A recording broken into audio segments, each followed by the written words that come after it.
ये देखो, एक ग्वाला जा रहा है अपनी गायों के साथ। He is taking his cows for grazing. इनका नाम है कौंडेश ग्वाला। अरे, ये इतने अच्छे लोग कौन हैं और जंगल के उस ओर क्यों जा रहे हैं? चलो चलकर देखते हैं। वो देखो, एक बड़े से हरे भरे ट्री के नीचे, एक वृक्ष के नीचे नग्न दिगंबर मुनिराज बैठे हुए हैं। मुनिराज बोले, सभी जीव भगवान हैं। Everyone has capacity to become God.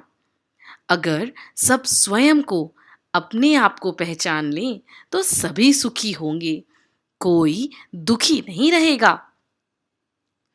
ये बात कौंडेश ग्वाला को समझ नहीं आई। वो सोचने लगा, क्या क्या मैं सिली मूर्ख ग्वाला भी भगवान बन सकता हूं? कैसे? ये सोचते सोचते वो घर वापस चला गया। कुछ दिनों के बाद वो वापस उसी जगह आया जहां मुनिराज बैठे हुए थे। वहां देखा तो पूरा जंगल जल चुका था। सब तरफ देखने लगा और उसने देखा कि सिर्फ एक पेड़ ही बचा है। ये तो अभी भी हरा भरा है।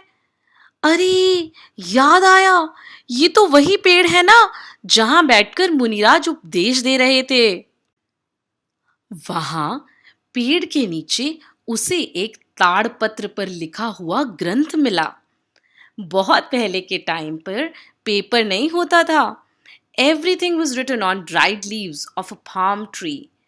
उसे ही ताड़पत्र कहते हैं। ग्वाले को लगा कि अवश्य ही कोई बहुत स्पेशल और महान ग्रंथ है ये, जो इसके ऊपर का ट्री नहीं जला और वो अभी भी हरा भरा है। उसके मन में उस ग्रंथ के लिए बहुत रिस्पेक्ट आ गई और वो बहुत श्रद्धा से उस ग्रंथ को अपने घर ले आया और रोज उसकी पूजा विनय करने लगा। एक दिन उसे वही मुनिराज दिखाई दिए।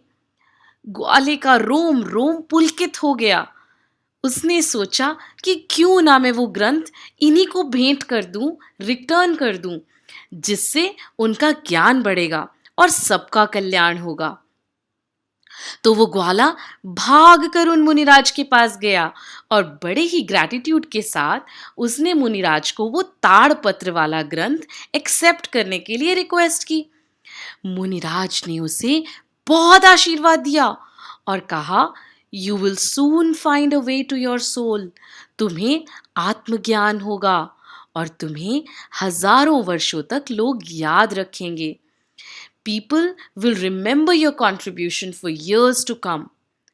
मुनिराज के उपदेश से कौंडेश ग्वाले का जीवन बदल गया। अगले भव में, नेक्स्ट बर्थ में, he was born in a very rich family in a city named कौंडकुंदपुर. His name was Padmanandi in this birth.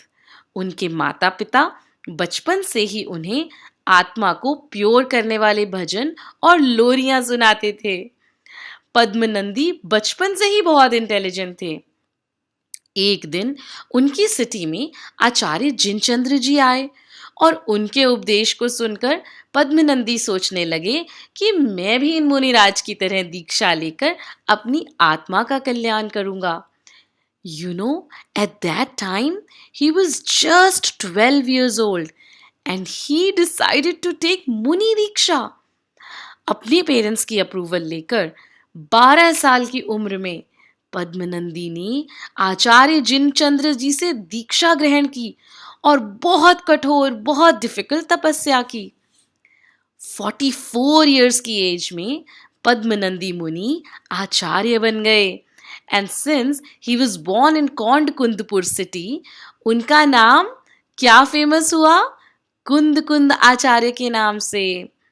वैसे तो कुंद कुंद आचार्य के पहले भी बहुत से आचार्य हुए हैं, लेकिन do you know what is so amazing about कुंद कुंद आचार्य? He was the first Acharya in last 2000 years जिन्होंने आत्मा को प्योर बनाने की सीक्रेट को बताया, सबके कल्याण के लिए, और शास्त्रों में लिखा।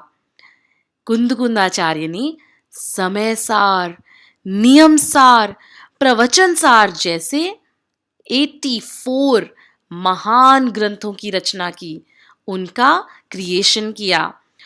और कुंदकुंद आचार्य ने अपनी सोल को, अपनी आत्मा को सभी नेगेटिव इमोशंस से, कषायों से, कर्मों से फ्री होकर शुद्ध होने का रास्ता बताया, उसका सॉल्यूशन बताया।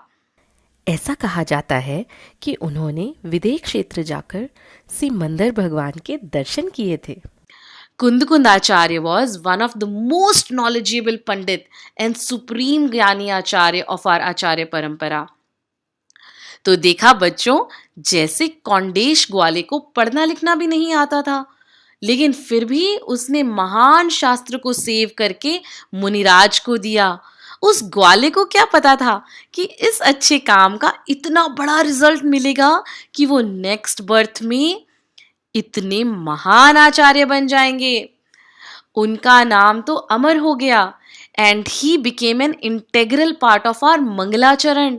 आपने सुना है मंगलाचरण? तो चलो गाते हैं। मंगलम भगवान वीरो, मंगलम गौतमो गणी, मंगलम कुंद कुंदाद्यो, जैन धर्मोस्तु मंगलम। जय जिनेन्द्र।